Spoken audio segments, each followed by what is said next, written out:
अस्सलाम वालेकुम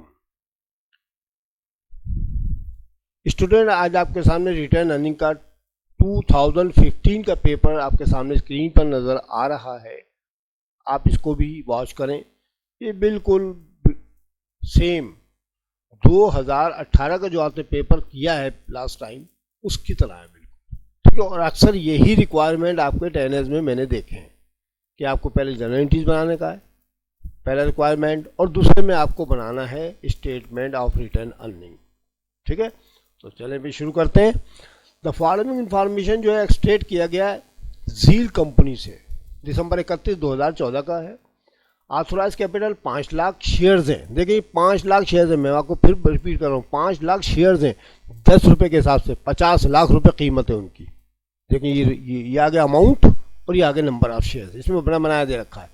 paid up capital 2 lakh shares थे, 10 रुपये वाले, 20 लाख रुपए की ये अमाउंट और ये number of shares. Return earning का जो बैलेंस था अनएप्रोप्रिएट का वो 3 लाख रुपया था, और जबकि इनकम समरी जो क्रेडिट बैलेंस था इस साल का वो 2,85,000 रुपये था। डायरेक्टर्स ने ये फैसले किए जो नीचे लिखे नंबर 1 नंबर 2, ठीक है, 2 ही फैसले हैं इसके अंदर। तो बस एप्रोप्रिएट कर दिया उन्होंने 60,000 फॉर प्लान एक्सपेंशन के लिए और 50,000 उन्होंने कंटिजेंसीज के लिए। ये 2 गारंटी हम आपको बना के दिखाएंगे फिर, ठीक है। उसके बाद नंबर 2 डिक्लेयर कर दिया उन्होंने cash dividend at ₹0.80 per share and stock dividend at 7%। देखें ये बिल्कुल मैंने आपको बताया ना कि 2018 का पेपर जो मैंने आपको शायद कराया था उसमें भी यही था। उसमें जो रेट था 1.50 था और स्टॉक डिविडेंड का 12% था। इसमें देखिए 7% कर दिया इन्होंने और 0.80 पर शेयर कर दिया इन्होंने, ठीक है। बिल्कुल सेम ऐसी करना है, आप पक्की प्रैक्टिस कर लें, बस आप फिक्र की बात नहीं किया करें बिल्कुल भी। इंशाल्लाह बिल्कुल इजी सवाल आएंगे, आप फिक्र आप जो है प्रैक्टिस करें, बस याद कर लीजिएगा सारी बातें मेरी। अब पहला काम करना है आपको जनरल एंट्रीज बनानी है और फिर दूसरा काम करना है स्टेटमेंट ऑफ रिटर्न अर्निंग्स। तो पहले बेटा जनरल एंट्रीज बनानी है ना, तो जनरल एंट्रीज से पहले कैलकुलेशन करनी पड़ेगी आपको, जिस तरह मैंने लास्ट तमाम क्वेश्चन में कराता रहा हूँ। तो कैलकुलेशन शुरू कर देते हैं भाई हम, ठीक है। कैलकुलेशन में हमें याद रखिएगा पेड अप कैपिटल की ज़रूरत पड़ती है इसकी, ये वाली जो आपको लाइन नज़र आ रही है ना ये, ठीक है, इसकी हमें ज़रूरत पड़ेगी। तो ज़रूरत पड़ेगी तो मैं इसको ज़रा बोल्ड कर देता हूँ, ठीक है। मैं इसको इसके फ़ॉन्ट्स का नंबर बढ़ा देता हूँ ताकि आपको दूर से ही नज़र आ, देखें, ठीक है। मैं इसका फ़ॉन्ट्स का नंबर ही बढ़ा दिया मैंने ताकि आपको दूर से नज़र आता रहिए, ठीक है। ये है हमारे पास, इसकी हमें पेड अप कैपिटल की ज़रूरत पड़ेगी इन दोनों चीज़ों के लिए। मैंने आपको लास्ट वीडियो में भी बताया था, दोनों चीज़ों के लिए आपको पेड अप कैपिटल की ज़रूरत पड़ती है। तो भाई शुरू करते हैं। सबसे पहले कैश डिविडेंड के बारे में देखते हैं। कैश डिविडेंड जो है 0.80 है ना, तो बेटा इसका तो फार्मूला मैंने आपको बता चुका हूँ। कैश डिविडेंड बराबर है नंबर ऑफ शेयर्स, ठीक है। नंबर ऑफ शेयर्स ले भाई, नंबर ऑफ शेयर्स तो मैं आपको बताने लगा कहाँ से उठाने हैं आपने।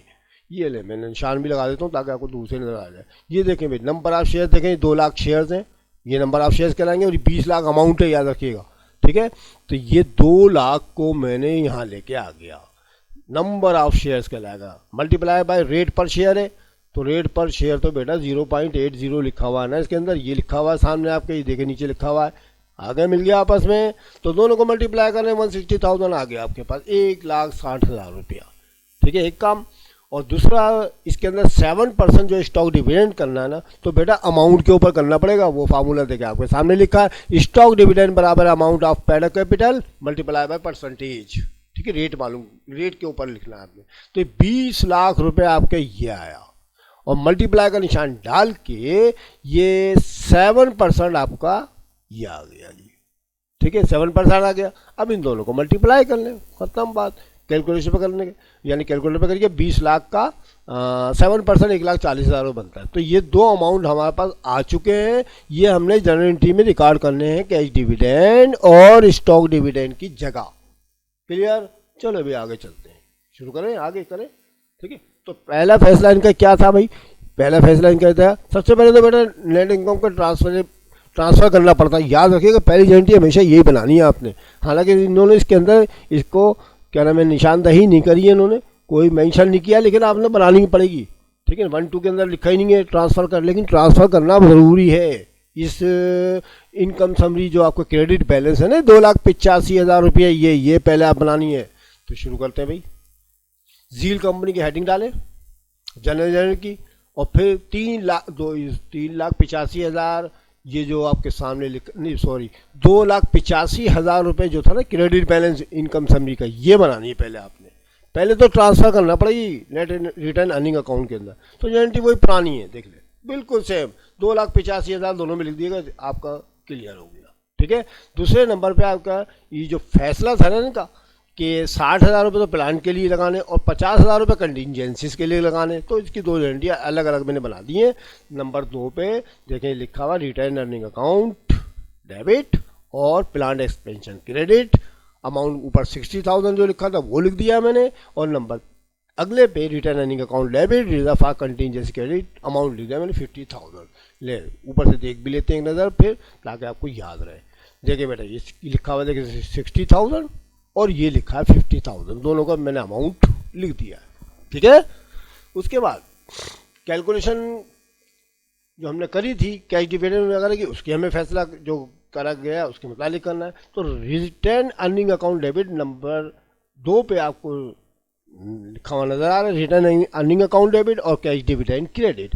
अभी हमने ऊपर 1,60,000 रुपये की कैलकुलेशन करी थी, ये कैश डिविडेंड के अंदर पुटिंग कर देंगे। ठीक है, इसको ट्रांसफर कर देंगे यहाँ पर 1,60,000 रुपये, ये आगे कैश डिविडेंड। उसके बाद return earning account debit stock dividend credit, और देखें ऊपर कितने की करी थी 1,40,000 रुपये की करी थी, वो लिख देंगे इसके अंदर। ये ले 1,40,000 रुपये, कितना ईजी सवाल है ना भाई। मैं तो आपको ईजी तरीके से कराने की कोशिश करता हूँ, आप इसकी प्रैक्टिस कीजिएगा, बस आपका काम है प्रैक्टिस करना।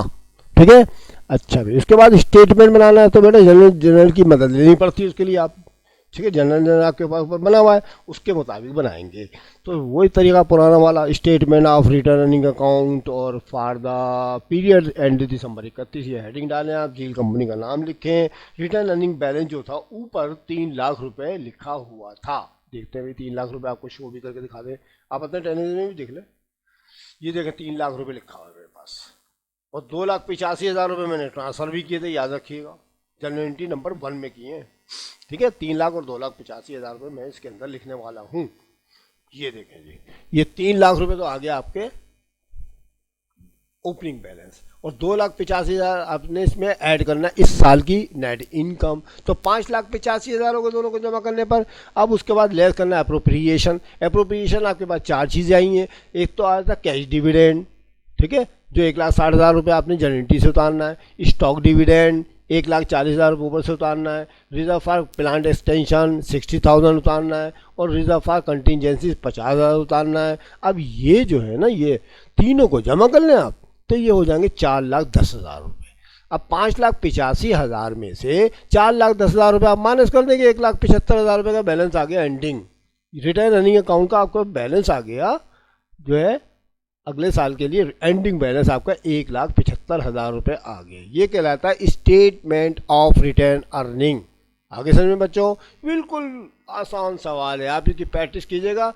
ठीक है, मुझे उम्मीद है कि आप प्रैक्टिस करेंगे तो आपको बहुत अच्छी तरह से तमाम चीज़ें आती चली जाएंगी। ठीक है, अगर आपको मेरी वीडियो अच्छी लगी हो तो उसको शेयर ज़रूर कीजिएगा अपने दोस्तों और साथियों को। ठीक है, इंशाल्लाह अगली वीडियो में फिर आपसे मिलते हैं, तब तक के लिए खुदा हाफिज़।